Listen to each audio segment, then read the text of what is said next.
there. I've got a bit of an unusual question for you. My buddy and I are in town to record for our podcast and YouTube channel, and we got into town a little earlier than we expected. We were wondering if there's any chance you guys have any room for us to walk a few holes this afternoon.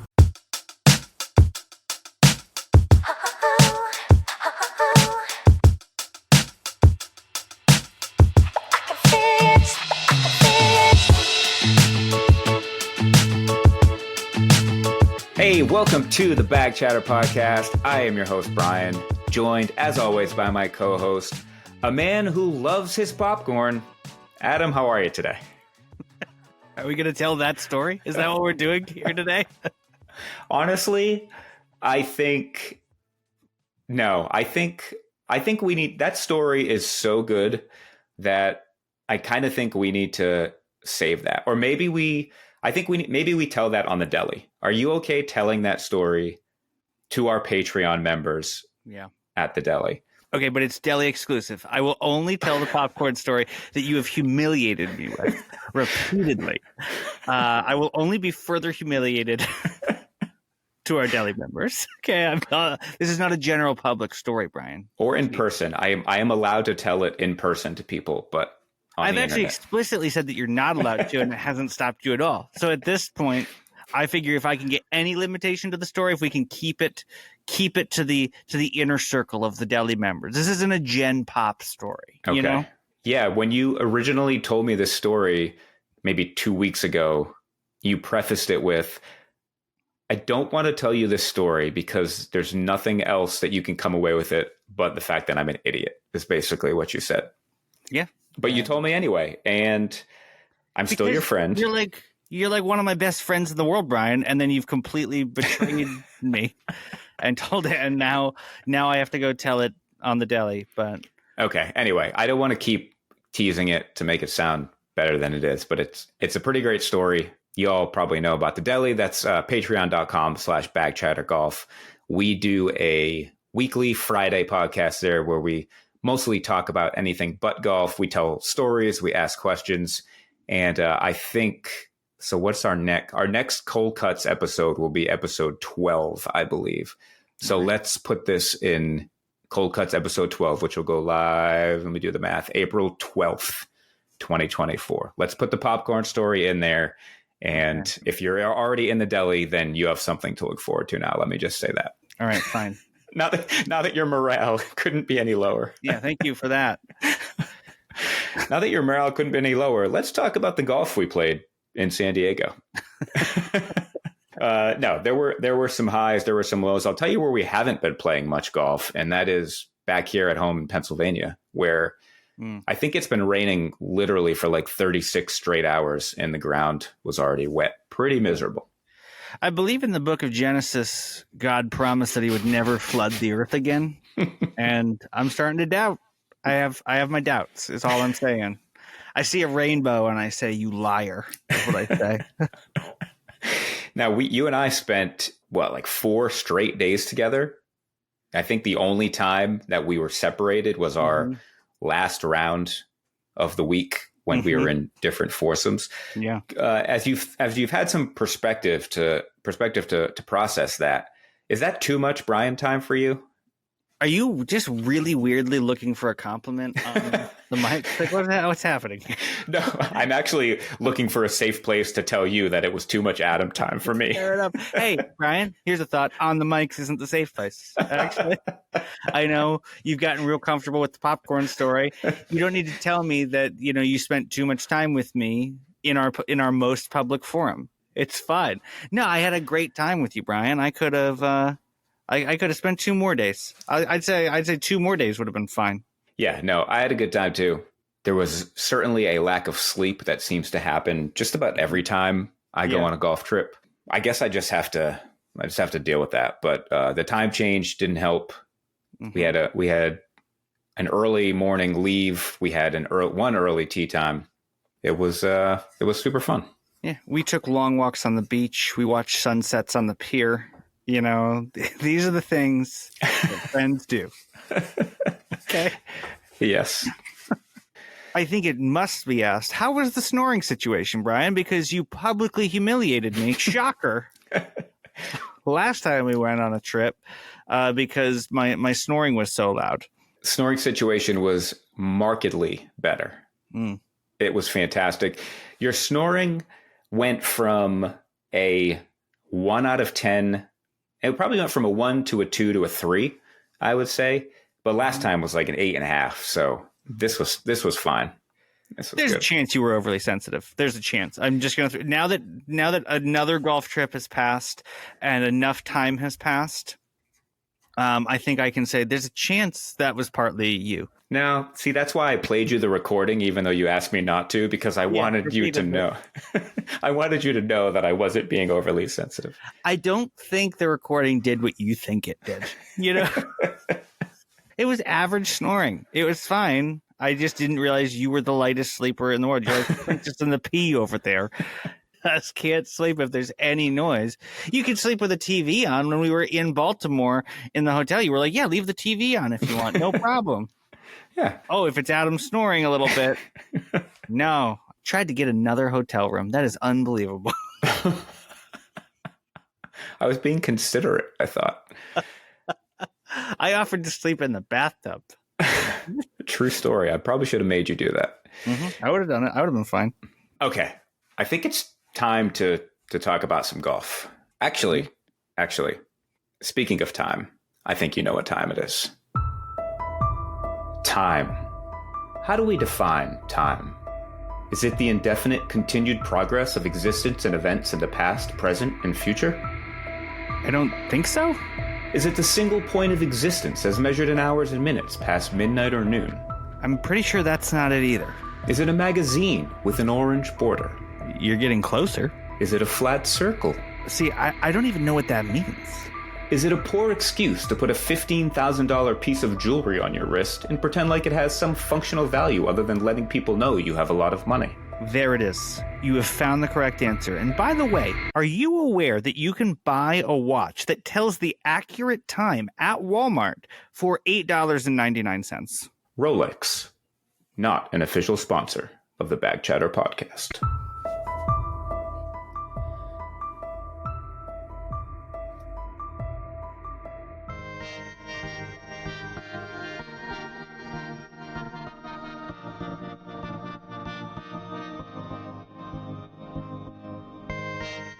On January 2nd, 2018, a listener to my old golf podcast, which was called the Hosel Jockeys Golf Podcast, reached out to me to ask me some advice.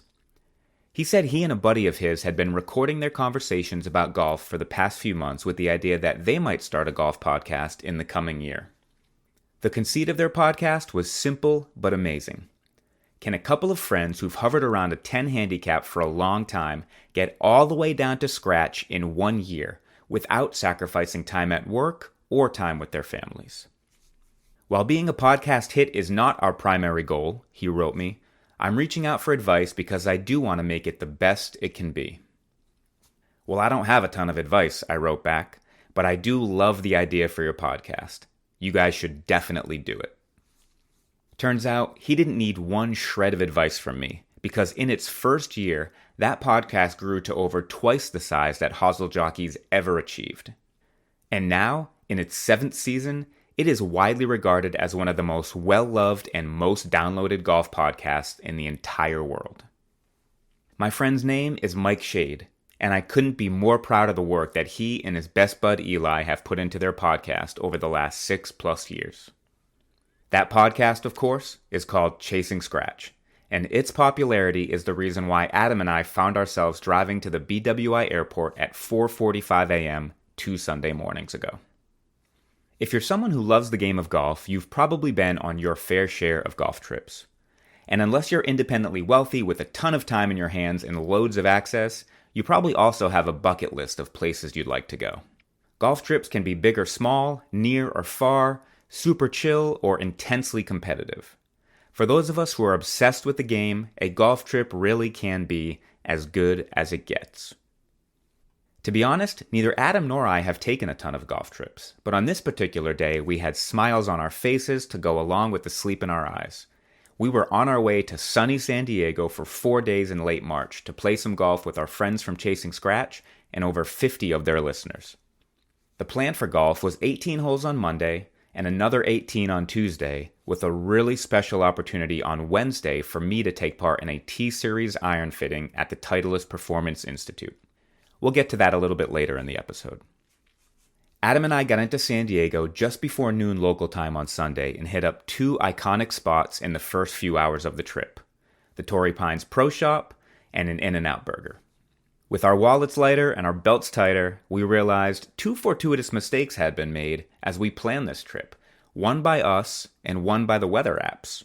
Not only did we have more time than we anticipated before Sunday night's welcome reception, but it wasn't raining like the app said it would be. It was sunny and a little windy with temps right around 60 degrees. Should we hit up a driving range? I asked. Should we play 9 holes? Adam countered. 20 minutes later, we pulled into Rancho Carlsbad, a scruffy pitch and putt with character for days. 2 minutes after that, we were pulling out of Rancho Carlsbad because it only took me 120 seconds to realize I did not want to play golf on a scruffy pitch and putt with character for days. So should we call around and try to get on a nicer course? Adam asked. What's the worst they could say? Was my response. The worst they could say was no, of course, and we did get one of those. But then we called the Havens Golf Club in Vista, California, and this happened. Hi there. I've got a bit of an unusual question for you. My buddy and I are in town to record for our podcast and YouTube channel, and we got into town a little earlier than we expected. We were wondering if there's any chance you guys have any room for us to walk a few holes this afternoon. So that wasn't the right person, but then they transferred him to the golf shop.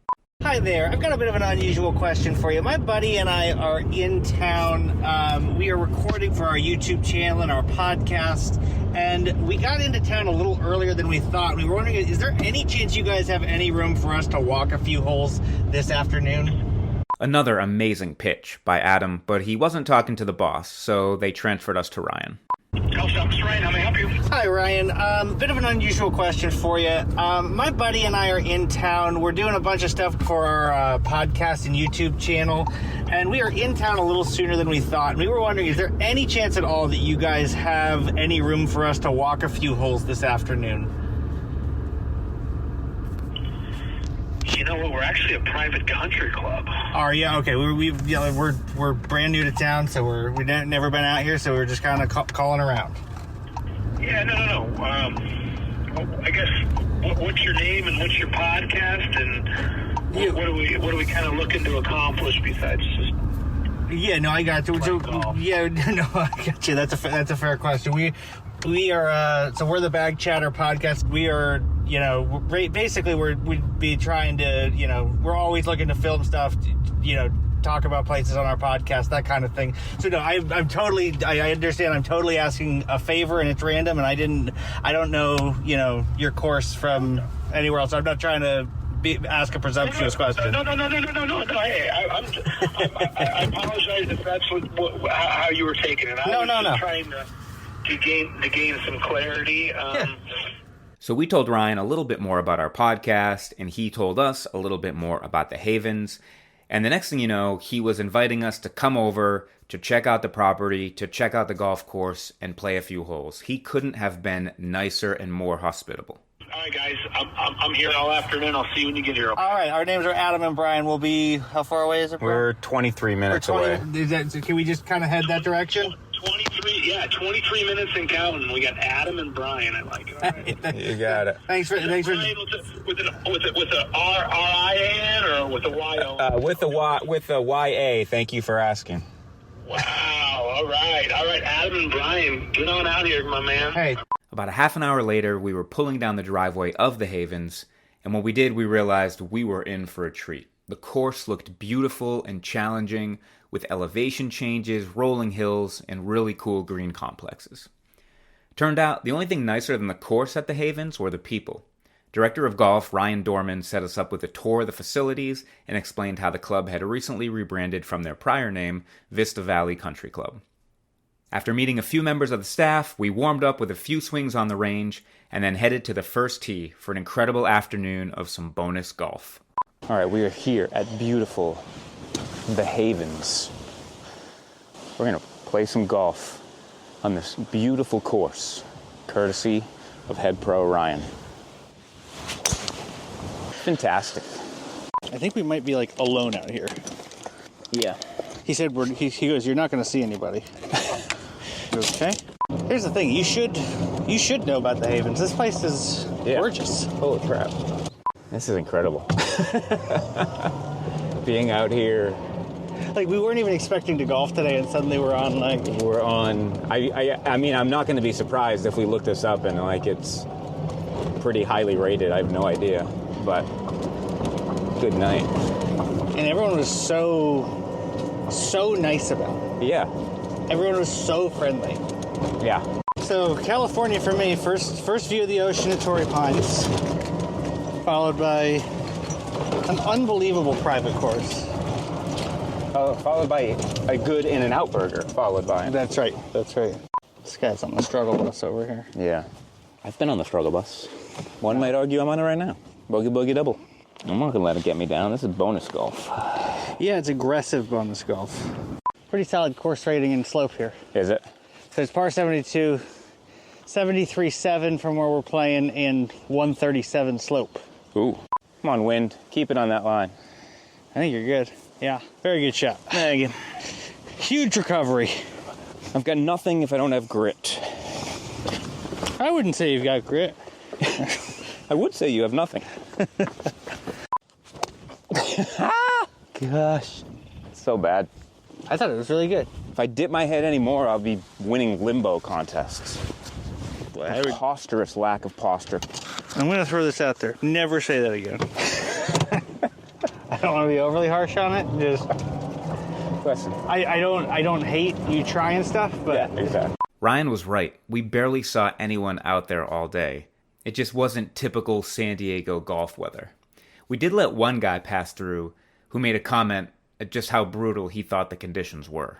Just loving the game, huh? That's right. Yeah. In the cold and the wind. Yeah, we're How are good. you? We're from Pennsylvania, so this is warm to us. Oh, nice. Despite the fact that I was really enjoying the course and really loving the aggressive bonus golf, I could not get off the bogey train. Gosh, dang it. All right. That broke a lot. I knew it was going to break and thought maybe I had... Even if I played the break that I was afraid of, it still wouldn't have been enough. Bogey train. He's riding on the bogey train. It makes him want to scrape his brain on a rock wall. Bogey train. Every number is a scorecard stain. Bogey train.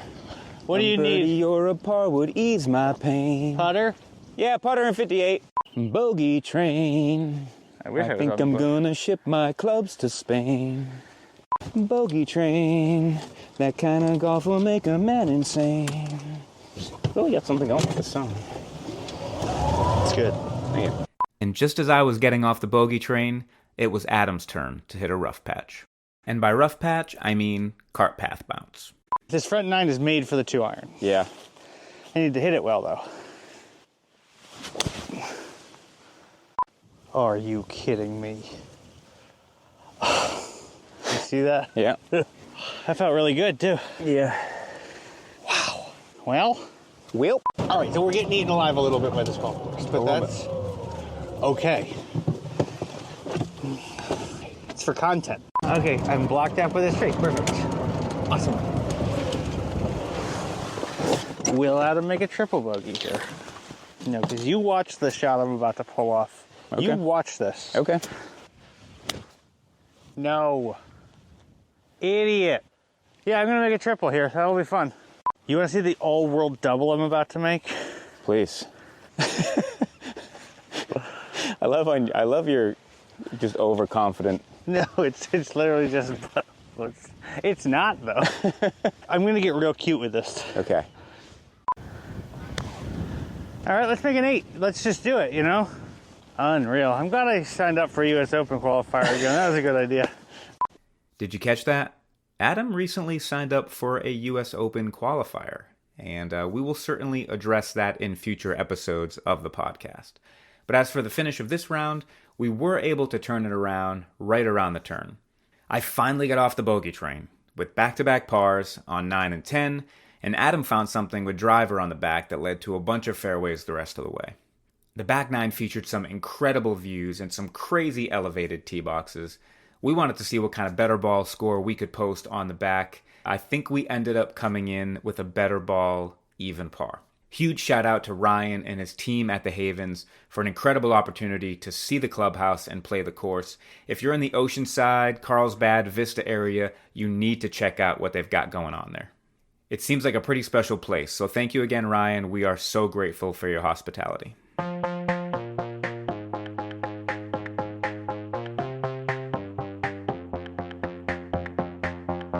Sunday night's welcome reception at Northern Pines Brewing was as fun as expected. We saw a bunch of old friends and made some new ones too. It was good to see Mike, Nerd Fitness Steve, Wade, Tony, Jamel, Stevie, Frenchie, Eric, my swing coach Jason, our friends from Titleist, and a bunch of people I'm forgetting because I'm still catching up on sleep. Speaking of, the next morning we were up early for Baxter's Revenge, a handicapped two-man better ball at the Grand at Fairmont Del Mar. We got there with plenty of time to warm up and roll some putts, only we were so worried about Adam getting his back into good enough condition to play that we never rolled any putts. Consider this a strong dose of foreshadowing. From the start, it did not go well. And when I say the start, I don't mean the first hole. I mean Adam's range session. Yeah, tell me about that range session you had. I mean, good Lord, yeah. That's all I have to say. Just good Lord. No, there were shanks, Yeah. I couldn't hit the center of the face. I was just heeling everything. I immediately came out and heel hooked my drive directly into some crap. Yeah. I just hit my fourth shot on a short par 5 from 210 yards. So I'm going to get up and down for bogey then and avoid disaster. I had a really good range session and made me a little nervous, but 2 good shots so far. I'm going to keep it up. And now to hit my first putt of the day, including practice putting greens. Perfect. If only we could have done. Yeah, if only we were here an hour and 15 minutes before we teed up. Spoiler alert, I 3-putted that green. And the next one too. Now, there was a sign on the first tee box saying that the greens were running at 11.5 on the stimp that day. Unfortunately, we didn't see that sign until our 17th hole of the day because we started the shotgun on hole 3. Needless to say, we knew pretty early on that they were running pretty fast, and I knew personally that I was not ready for these speeds. So I hit my first 2 greens in reg, but started bogey thanks to 3 putts. Adam, on the other hand, started even worse. I did it again. I'm just heel pulling it. It's like a reverse shank. What the heck? Well, Maybe I hit another ball and enjoy this. we both parred our 3rd hole, and then on our 4th, a short par 3, Adam stuck his to 5 feet. With me already in for par, he took aim at putting a much-needed 2 on the card. Good roll. Right in the heart. Great 2. Thank you. Partner. I'm alive. Yeah. Not sure if you caught that there, but Adam said, "I'm alive," as we walked off our 4th green. Unfortunately for him, he'd be feeling the exact opposite as we walked off the next tee box. Gosh, what is that? I don't know. Unbelievable. 3rd tee shot pulled directly left into the junk. Not good. What in the world? How much do you suck? Okay. Well, put me down for a 10. Okay. All right. This is good. What am I supposed to do? Are you, I don't know. Is it just driver or does it feel like everything? It's everything. I mean, the shorter the better, I guess. Well, find something with some club. Maybe if it's easier to find something with a 2-iron, find something with a 2-iron. I don't think it is. The hole was cart path only, so Adam had to walk 50 yards away to play his next shot. A 2-iron that he once again pulled left into the penalty area. As I sat in the cart by myself, I could only think about my lowest point ever on a golf course in terms of my play, and that was after 5 holes at Pinehurst No. 2 a few years earlier. You probably have a moment that comes to mind too. I think we can all relate. This could be the most lost Adam has ever been. Getting a picture right now to commemorate it. Hope he liked it. All right, No, he didn't like it. what do I do? He's in one of the darkest, maybe the darkest place he's ever been on a golf course.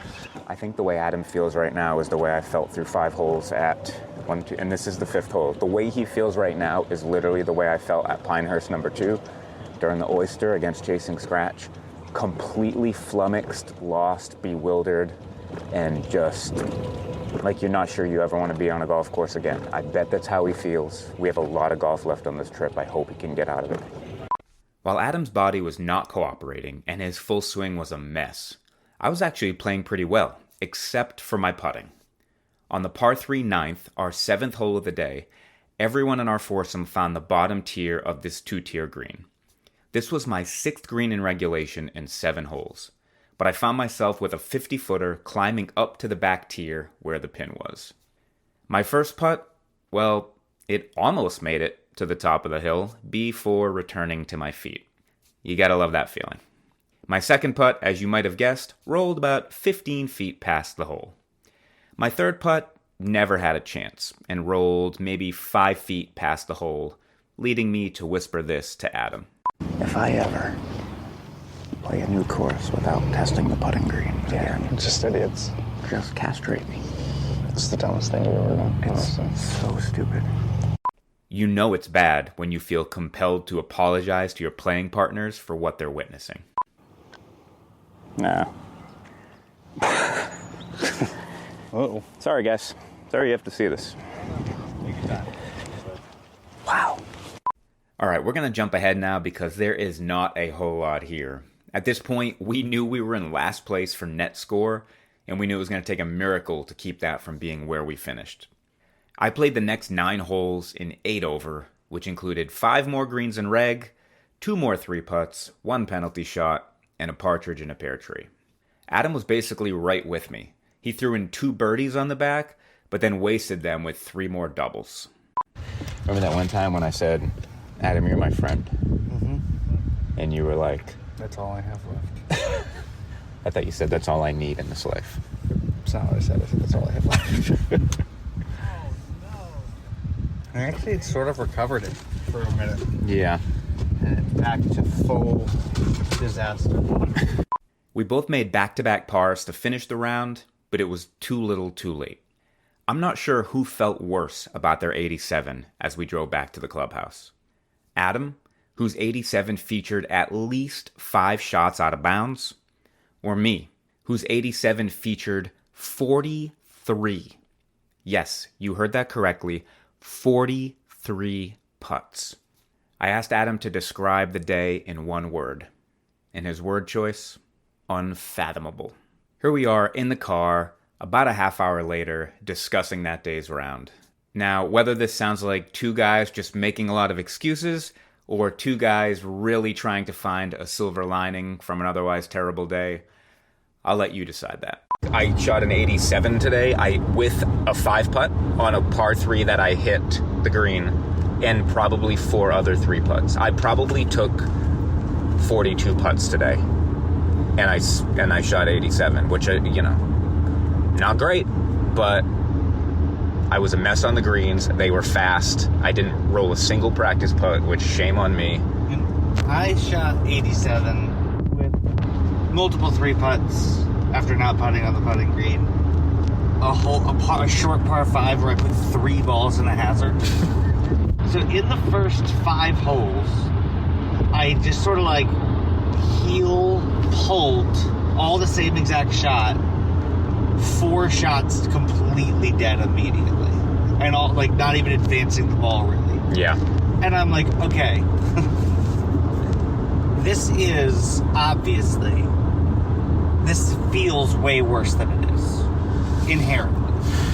Like, okay. Yeah. So listen, I've had back issues, I've had all this stuff. I have not heel hooked 4 balls out of bounds. You haven't ever 5-putted. Yeah. We haven't ever gone into anything that mattered and not, rolled some putts for some reason. It's just like there was something going on today that was this was as bad as it could get. Like, inherently. Yeah.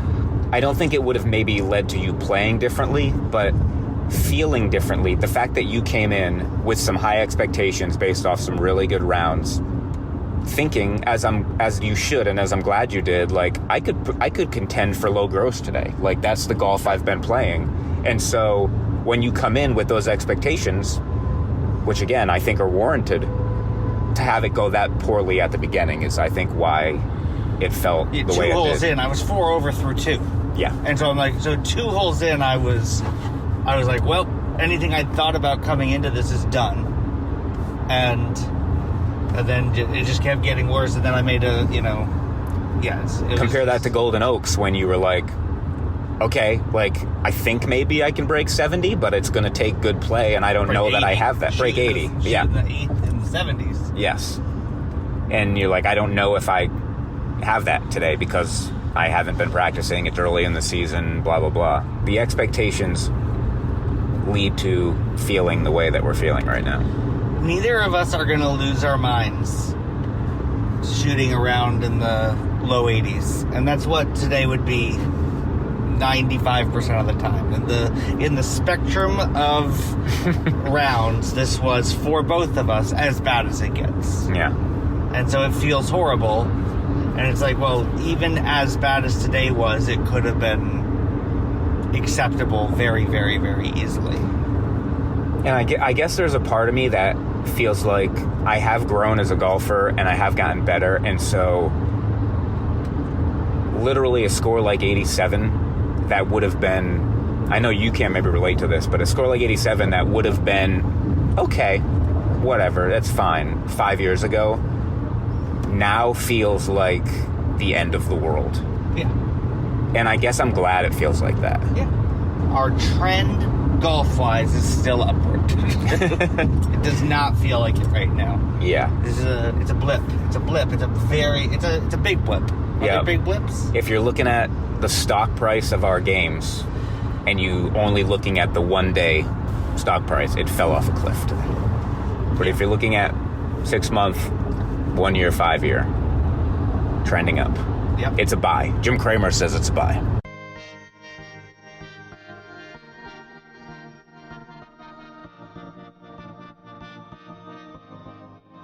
We had 2 days left on our golf trip, and after getting our teeth kicked in at Del Mar, it felt like things could only get better the rest of the way. What remained was 18 holes of golf at Goat Hill Park on Tuesday, and an iron fitting for me at TPI on Wednesday, our last full day of the trip. We jumped on the mics a couple of days ago to talk about how those last 2 days played out.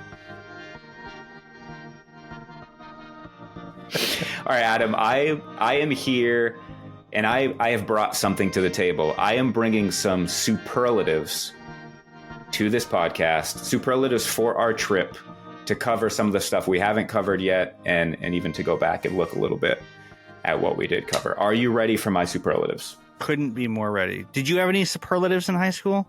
I did not. Did you, or you were homeschooled, right? Were there no superlatives? Yeah, I think most likely to be mom's favorite. I think. I came in second place for funniest, which kind of hurt me. But then I had people later tell me that, so there was a funniest, and then there was a best laugh. And I had people tell me later that they voted for me for best laugh when they meant to vote for me for funniest. So in my head, I felt like I probably lost to Mike Weber by like 2 or 3 votes. And if people would have voted correctly, if we would have had a recount. Rigged election is what it was. In his defense, Mike Weber was pretty funny. I've told this story before. I don't know if I've told it to you. But for a while there in 1993, I had some red jeans. Okay, sure. Why not? And they were kind of in style, but maybe kind of not. But one day I wore them in, and Mike Weber walked into class and he said, "What's up, the devil?"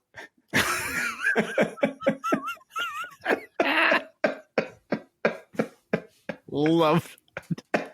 Okay, I'm voting for Mike Weber as funniest. By far. That caught me off guard. I like that. It was pretty good. What's up, the devil? Oh, yeah. Anyway. Not today, Satan. All right. So I created these superlatives. I think you're going to be able to pick the correct winner for all these. I might throw a curveball in there for you. First superlative for the worst award received during the week by the Bag Chatter podcast. And the winner is... Would you say it was dead last place at Del Mar? Is that the one? That's the one. That's the one. We got called up during the award ceremony because we were the high net score. We were DFL. We were last place. How did you feel in the moment, and how do you feel now about that honor? Well, I felt bad in the moment, and now I feel pretty bad about it. No, I was grumpy about golf. I was not grumpy about being called up. It was fun to be called up. And you know what? We got gift cards out of it. So suck it, second to last place. Yeah, we'll get back to those gift cards in a minute. I felt in the moment, I would say on my embarrassment, anger, I don't like this, what's happening right now scale. I feel like in the moment, I was like a 2 out of 10. Like I was pretty chill and going along with it. I think in the days since I've gone to like a 3 or a 4. Like I'm still elevated. Interesting. Yeah, I'm still not mad about it, but you know, as I replay it over and over and over and over in my head, I see the smirk on Stevie's face as he's calling up the Bag Chatter podcast. I don't know if Stevie's listening right now, but Stevie, I think if we had you on Truth Serum, you would be like, yeah, I took a little bit of pleasure in calling out Bag Chatter for their last place. And I think Stevie's a great guy. I just think, I don't know how many people were clapping just because they like us and how many people were clapping because they hate us. Because they hate us, just with malice as we receive that award. They were like, hello, the devil. That's what they said. That's what they said when they saw us. Okay, that leads us to the best award received for the week. And it was actually not won by the Bag Chatter podcast. It was won by you at Goat Hill Park. And maybe you weren't even that deserving of winning this award. Do you know what award I speak of? There's a chance. I won a wedge in California. And I did a lot. To win this wedge. What I did was I stood next to Mike at the correct time. Because Jacqueline came down, everyone was chipping balls at this hole, and she said, whoever holes it first wins a free wedge. And Mike said, hey, if I hole it, do I get to give it to the person of my choosing? She said, sure. I'm standing right next to him. I said, Mike, I'm very choosable. He said, that's true. And said, this is for Adam. Chipped the ball, jarred it. Everybody goes nuts. And you know what? Out of this, I have won a free wedge. So thank you, Mike Shade. Thank you, Michael Shade. I actually have audio of that moment right after he chipped it in. So let's roll that audio right now. Mike, is that one shot, one kill? No. 17 shots, one kill. Oh, Mike, you just hold the shot. What are you going to do next? I'm going to give a wedge to Adam. Adam! Yeah! The first person that makes it wins a Vokey SM10 wedge. Fittingly, Mike needed something on the line for a win and chipped in on his next shot. So he has given his prize to Adam Shorey.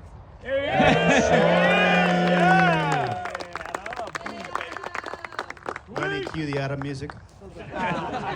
Shorzy.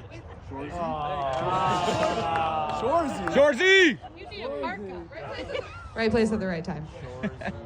Including the audio of you going up to receive the wedge from Jacqueline, even though she didn't have it. Yeah.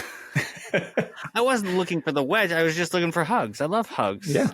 I hugged Mike. I hugged Jacqueline. It was great. We hugged it out. All right. The superlative for the best new person that you met goes to Just my favorite person on the trip? No, your favorite new person that you met. Okay. Yeah. You know what? Got to give that to Steve Cam. Yeah. I loved Steve Cam. What a guy. What a guy. What fun. He heard the popcorn story. He reveled in the popcorn story. Yeah. I think.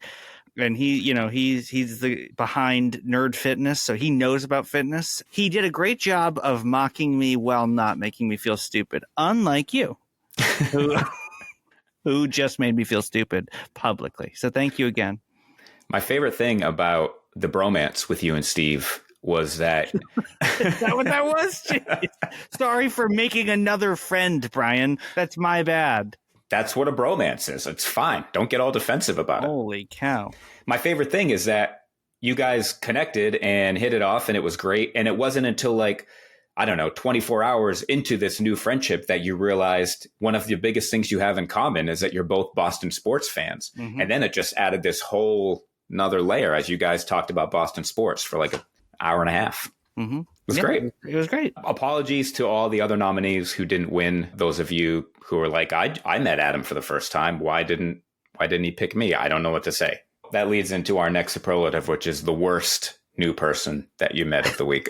Who are you putting as our worst person we met this week? Oh, nobody. That's the joke. We met all good people this week. Oh, gosh, I thought there was going to be an actual worst person superlative for a second. I'm actually going to... I'm going to make a vote for the worst person of the week. I'm going to tie it into my next superlative, which is worst price gouging award of the entire trip. And who does that go to, Adam? It's incredible. So because we suck at golf, won, what was it, $40 each to Del Mar. Yep. And so we drove back up there to spend our $40. We had $80 total. We both said we're probably going box of Pro Vs, add $15. You went up first. I was looking at some hats. I was looking at some other things. I dabbled in the belts for a moment. Belts are very overpriced as a whole, wouldn't you say? They can get up there very quickly. Yes. It's unreal to me. I don't understand. I feel like all belts should be $40 and under. I feel like that's just a fair rule. Sure. But you went up, and really, I want to preface this by saying your reaction is what startled me most. You walk up, you hand him a box of Pro Vs. You hand him the box of Pro Vs. He's like, "You got a gift card?" You're like, "Yep." And he's like, "All right.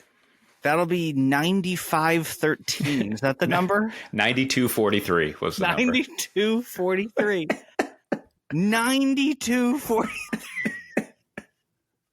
And here is where I would have laughed at him. I would have laughed at him and be like, "Oh, nope." I had the day before tried to buy a bag of chips on the golf course. I tried to buy a bag of barbecue chips, and she said $8, and I laughed at her and walked away and did not buy the chips. Actually, I forgot about that. What does get the award for price gouging? Is it $8 for the bag of chips or $92.43 for a box of Pro V1s? It's both are bad. I actually think the chips are worse, aren't they? The chips are worse. But it's close. But you, when he said 92.43, you went, "All right." He said, "All right." Taking you inside my brain to what happened in that moment. He said 92.43. I did a double take. I looked in your direction to see if you were paying attention, and you did, and you were looking directly at me. I did not make eye contact with you. And then I did quick math in my head. I am so anti-confrontational that a part of me did not want to suddenly stop this purchase. Right. And so I was like, 92 minus 40. I guess I'm about to pay $52 for a box of Pro V1s, which is what I usually pay. So I guess I'm okay with that. And then I looked back in your direction and you were still glaring at me like, he's really not going to do this, is he? And at that point, I snapped out of it and I'm like, what am I doing? And I was like, 92.43. And he goes, "Yeah." And he wasn't even embarrassed by it. And so I said, "Yeah." Shameless. It was a shameless price gouge. So he gets worst person. I don't remember his name, and maybe that's better, but he gets worst person of the week. And that was an incredible price gouge. And it threw me for such a loop. I was like, I don't even want this gift card anymore. I gave it to you. because everything was so overpriced in there anyway. It's like, am I really going to buy some? I wanted to get back to the next event. I was like, this is not even worth it. Yeah, you were going to pay the money, which was ridiculous. Mm-hmm. And then when that didn't work, you were just like, you just gave me you were like, I don't even want anything in here. So I wound up getting I got a hat and a valuables pouch is what I wound up with. I got a hat and a valuables pouch, and the same guy, worst guy award. Yes. So, I think it was 18. I figured out the math. It was going to be, so it was like we had $80 in gift cards. It was going to be $98 total. So I was going to have $18 left over. And when I did it, he took the gift cards. It took a while. There was some issue with the gift cards. And he literally says out loud, he goes, all right, 98 minus 80. And then he does something on the computer and then goes, that'll be 4170. And I go, 4170. And he goes, oh, terrible math. I'm like, what? Terrible math isn't even an explanation for that. That doesn't even make sense. That's not an excusable miss. No. If he'd said 22, I get that math miss. No, there's no way to get from 98 minus 80, 41, whatever it was. It was in the 40s. I'm like, what on earth? Yeah. I don't understand. What happened there. There needs to be a little bit better training, I think, going on in the Del Mar Pro Shop. Like throwing shade at the Del Mar Pro Shop. Listen, their greens threw shade at me for 18 straight holes. So It's true. For our next category, I actually have 3 nominees for you to choose from. Okay. This is the best water feature of the week. The nominees are the Pacific Ocean, the Colorado River, or the giant children's toy in the lobby of the Best Western Plus. Well, I have to go Best Western Plus. I have to. Because there was just like, those old toys where like you have to catch the rings, you hit the buttons and there's water and the ring blows like bubbles up. Yeah. Yeah. And like you try to catch it, in the various, on the various things. There was just like a giant thing that looked like one of those. And so we're checking into Best Western and the guy goes, the elevators are right behind that water feature. And I said, what water feature? Which water feature? That was right there. I like how they had like Easter bunnies and Easter eggs cut out, put on it. Like they were like, this water feature is versatile. This can, any holiday, you just take these cutouts down and you put new stuff on there. That's amazing. What a water feature that was. Incredible. Loved that thing. So out of place. It's unbelievable. The next superlative, favorite new private course played. Wow. Brian, I'm wearing the hat. Yeah, I see that. I've got the hat on right now. The Havens Country Club. I've been around private courses for a long time, mostly in a working capacity. I have never seen such hospitality as we did at the Havens. They were so generous to us there. That was, within hours of us getting there, it set us up for a great week. What a time that was. What a memory. Yeah, it was really nice. Some of the tee boxes on that back 9 were insane. Yeah. Like a couple people told us that we saw out there, they were like, hey, on 14, make sure you go all the way to the top. And I'm kind of like, why are you telling that? Like, I know how to drive to a tee box, but then you get out there and you're like, oh, okay. Cause like this trail might not, I might have missed this, but that elevation change, I think that was on the 14th hole. Mm-hmm. It was like a drivable par 4. I think it was maybe 330, but with the elevation change played like 275 or something. Like It was insane. Yeah, it was ridiculous. It was such a cool course, just like through that gorge. Thank you again to the Havens. Thank you, Ryan. Thank you, Justin. Was the assistant there? Jesse? Maybe there was a Jesse and a Justin. I think it was Justin. All right, we'll go with Justin. I'm going to stake my head on Justin. Okay. I could be wrong, though. And Jesse, I'm sorry if I'm wrong. Justin/Jesse would have never tried to overcharge you for a hat and a valuables pouch. I'll tell you that. They were fantastic. We walked in. They actually gave us me this hat. Yeah. Just for no reason, just to be kind. Will always have a place in my heart for the Havens. And if you ever get a chance to play the Havens, jump at it. It's a very incredible course. Kudos to you for getting the same hat that I got. I thought that was a good move by you. Like it was clearly the best hat on the rack, and you could have been like, no, I'm going to go with the second best because I don't want to copy Bryan. But you're comfortable enough in your manhood and who you are as an individual that you grab the same exact hat. Well, definitely not my manhood, but you know, there was something I was confident in enough to get the same hat. I asked you though. I asked permission. I said, "Are you going to judge me if I get the same hat as you?" Yeah, it is a great hat. It's instantly one of my new favorite hats. Really good fit. All right. How about favorite new public course played? I gotta go Goat Hill. Yeah. I mean, it's the only one we played, so I don't know what else you would go with. Is Del Mar not public?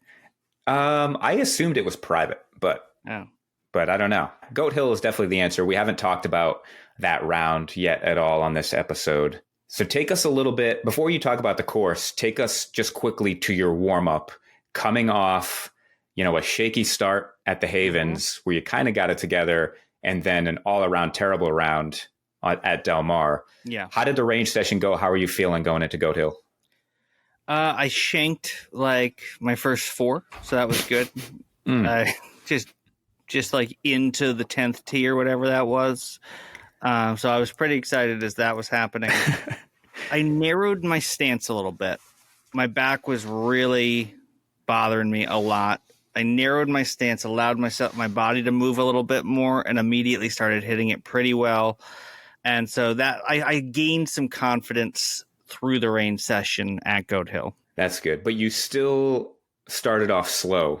Am I correct? Yeah, I was very sloppy, very shaky. I was like 4 over through 6 or something. It was rough, but I turned it around on the back 9. I actually had a stretch of 4 birdies in a row at one point in the back 9, and I'd love to play that course again. I'd love to play it when I'm playing better, but I wound up shooting like 3 over at Goat Hill, which is not phenomenal, but it was respectable after the disaster the day before.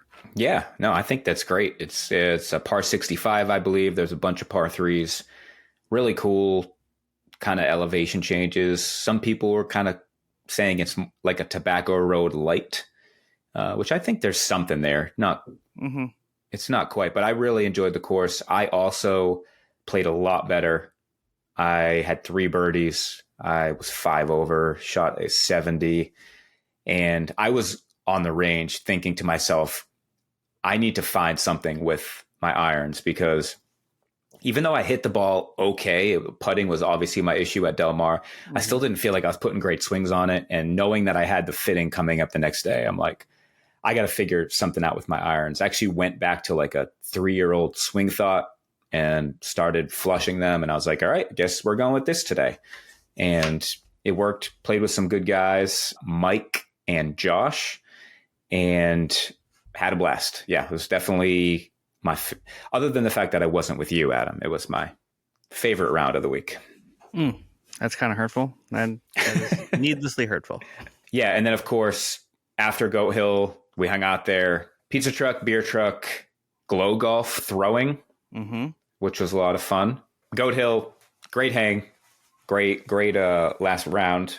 Here's another softball. Favorite OEM manufacturing tour that you took all week? That has got to go to TaylorMade Golf. I loved it. Obviously, Titleist was your favorite tour because it was the only tour you took. I think maybe your happiest moment of the entire week was when you walked into the Titleist gift shop. Oh my gosh. I mean, we got to go to their like employee store, so everything was heavily discounted. They had hats in there for like $12. I bought 4 of them. I went nuts in there. I spent more in that store than I've spent shopping in the last 3 years combined. And we're just not going to tell Rachel about it. We're just not going to just like, yeah, they're just giving the stuff away. I don't know what's happening. How many hats did you go home with? I came home with, I believe, 8 hats. And Rachel's been telling me, you need to get rid of some hats. And I came home with 8 new hats. What was the average cost of that? Oh, man. I mean, if you figure, so I got, probably 4 of them for free and then 4 for $12. So that's $36 total divided by 8. We're looking pretty good. We're looking pretty good on the average cost. As for the actual tour itself, what was the kind of takeaway for you, or the thing that you didn't expect about seeing all the clubs being made there? It was such like a marvel to me, honestly, how they get this done and the output that they do. And I loved when they showed us the people who do the stamping for the wedges. And I was told the day before, your fitter told me there's only 4 people in the whole company who do wedge stamping. So we saw 3 people there stamping. Those are 3 of the 4 people. So any wedge you've seen stamped, it was probably stamped by one of the guys we saw, which is amazing wow. to me. But just that factory is incredible. What they do there is amazing. Yeah, I think the thing for me, and this is my second time taking the tour, it's like they have it down obviously to like a science, and they're very quick, and like these cells have, up to 14 people in them. Everybody's got a specific job. But despite how fast they are, the way that they're able to build in quality to each step and like precision is, as like an engineering guy, it's just it's crazy to me. And I understand why, because you're paying a lot of money for these clubs and you want to get what you pay for. Mm-hmm. So pretty impressive. Speaking of paying for clubs, that brings us to our final superlative of the day. And that was your favorite fitting experience of the trip. Well, I only had the one. We each had the one. Yeah, we each had one. I got to do a wedge fitting with Aaron Luttrell, and it was phenomenal. It was really good. I immediately started blading wedges like I haven't in a long time. It was into the grain Bermuda. That's what Aaron assured me. I said, "You're too kind, Aaron. I'm just suck at golf." It was amazing, though. I felt like I learned. He taught me like how my wedges work better, and there's different shots and tips that he was able to give me to even use my wedges better. I got fitted for new ones, one of which I will be getting again, courtesy of Mike Shade. So Thank you very much, sir. It was amazing. I got video of you doing some bunker work with him as a part of that. I think maybe I'll post that on the deli at our Patreon, if you don't mind. I do, but you're going to do it anyway because that's how this works. You just do whatever you want. You just do whatever you want, don't you, Bryan? You're like a young king. That's the first time you've ever called me young, and I appreciate it. I did a T-Series iron fitting. It was comprehensive, hour and 15, hour and 20 minutes. Fantastic experience. I worked with Chris Bango, and it was great. I got audio from the whole thing, which I'm probably not going to really include that here. I might share some of that on the Patreon or maybe in a future episode, but loved everything about it. Loved kind of hearing their philosophy behind it. They're looking for a consistent descent angle that's in that 48 to 52 degree range, and putting you in a 7-iron, one of their 7-irons that gets that for you, and then checking that gapping from 7 to 6 to 5 to make sure you get the 5 mile per hour ball speed between them. And when that doesn't happen, giving you like a mixed set. So that's what happened for me. He fit me into T150 6-iron through pitching wedge, and then a T200 5-iron and a T350 4-iron.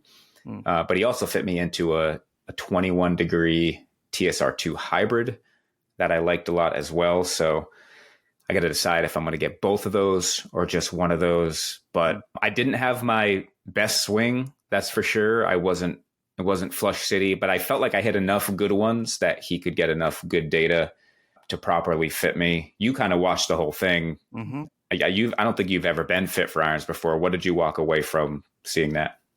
I just learned so much about, what you're even looking for in your golf swing. I felt like I learned about golf and what good golf looks like through that process. So it was very cool, very informative. Even though I didn't get fitted, helped me for some decisions I'm going to make in the future here with some irons where I can I can figure some of it out myself. It's fine. I mean, it was incredible, really incredible. You did mention to him that you play old CBs, and I liked that exchange. Yeah, he said so. He didn't poo-poo my CBs at all. Said that people who love CBs love CBs. He did add that I have 4 through pitching wedge CBs, and he said if you made it to the tour and you hit a 4-iron CB on tour, you'd be the only person hitting a 4-iron CB on tour. So that's where I go. So in the coming months, I'm going to be looking to acquire probably a T200 4-iron, maybe a T200 5-iron as well. So those are kind of the next things I'm targeting now after that. Just seeing you. So I'd like to get in a simulator, hit some stuff, and see how that goes. Yeah, overall, amazing trip. I think we've probably said it a bunch of times already in this episode, but thank you to Titleist for being awesome hosts. Thank you to Mike and Eli for putting on the whole event. Thank you to Stevie and those who organized it. Thank you to Orville Redenbacher, our new popcorn sponsor. I don't know. Was that your brand of choice, Orville Redenbacher? Brian, I don't want to talk about it anymore. Okay. I don't know how many times I need to make it clear. I'll tell the story on the Patreon. I won't tell it here. Fair enough.